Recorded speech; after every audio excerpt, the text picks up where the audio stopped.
তাদেরকে আমার কখনোই রাজনীতিবিদ মনে হয়নি, কিংবা তাদেরকে যে রাজনৈতিক কাঠামো বা তারা যেভাবে মুভমেন্ট করে সেটাকে একটা রাজনৈতিক দলের কিংবা রাজনৈতিক চর্চা কিংবা দেশপ্রেমিকের ধারায় পড়ে না। সেটা আমার দৃষ্টিতে ধারায় পড়ে না, যার কারণে আমি তাদের ব্যাপারে কোনো ধরনের কথা বলতে নারাজ ছিলাম।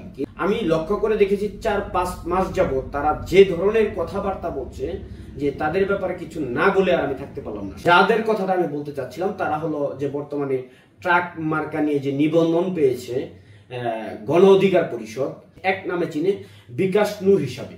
তার একটা সময় ঢাকা শহর চলাফেরা, খাবার দাবার কিংবা রিক্সা ভাড়ার টাকাও ছিল না। তখন কুঠা সংস্কার আন্দোলনের মাধ্যমে এই বিকাশ নূরের সৃষ্টি হয়। যখন সে কিছুটা পরিচিতি পায়, তারপর থেকেই আমরা লক্ষ্য করেছি বিকাশের মাধ্যমে বিভিন্ন জায়গা থেকে সে টাকার ফান্ড তৈরি করতো, সেটা দিয়ে চলতো।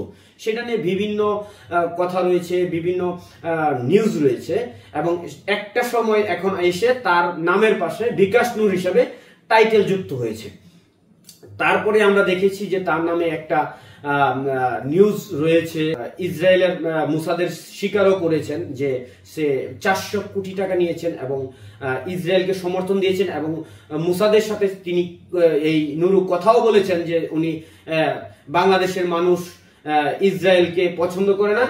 এই যেই নুরের যেই লোকগুলো আছে তারা এই ইসরায়েলকে সমর্থন দেবে। যেখানে একটা মুসলিম কান্ট্রি, সেই জায়গার ম্যাক্সিমাম লোকেই, মানে শতকরা 99% লোকেই এই ইসরায়েলকে দেখতে পারে না, সেখানে ইসরায়েলের এজেন্ডা হয়ে কাজ করছে এই বিকাশ নূর, যার কারণে আমি তাকে নিয়ে কথা বলতে চাচ্ছিলাম না। আমরা লক্ষ্য করে দেখেছি যে এই বিকাশ নূর বিভিন্ন সময় বিভিন্ন রূপ পাল্টায়, অনেক সময় অনেক ধরনের রূপ পাল্টায়। কখনো জাতীয় পার্টির সুনাম গাচ্ছে, কখনো জাতীয় পার্টির বিরোধিতা করছে, মাঝে মাঝে শেখ হাসিনাকে মা ডাকছে, মাঝে মাঝে বিএনপি সুনাম করছে, মাঝে মাঝে বর্তমান যে অন্তর্বর্তীকালীন সরকার রয়েছেন ডক্টর ইউনূসের, তাদেরকে সুনাম করছে, মাঝে মাঝে দেখা যাচ্ছে তাদের বিরোধিতা করছে। মূলত হলো সে যখন যেখান থেকে ফান্ড বেশি পায় তখন তাদের পক্ষপাতিতা করে।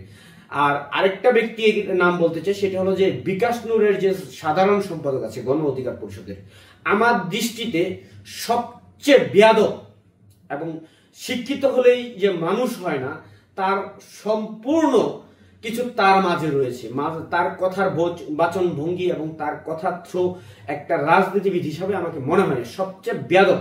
আর রাজনীতিতে যদি এসব বেয়াদবরা উঠে আসে তাহলে দেশের পরিস্থিতি কি হবে সেটা আমার কোনো রিচার্জে আসে না। এই বেয়াদবগুলা যদি রাজনীতিতে স্ট্যান্ড নিতে পারে তাহলে দেশটাকে কোথায় নিয়ে যাবে সেটা আপনাদের কাছে প্রশ্ন রেখে গেলাম।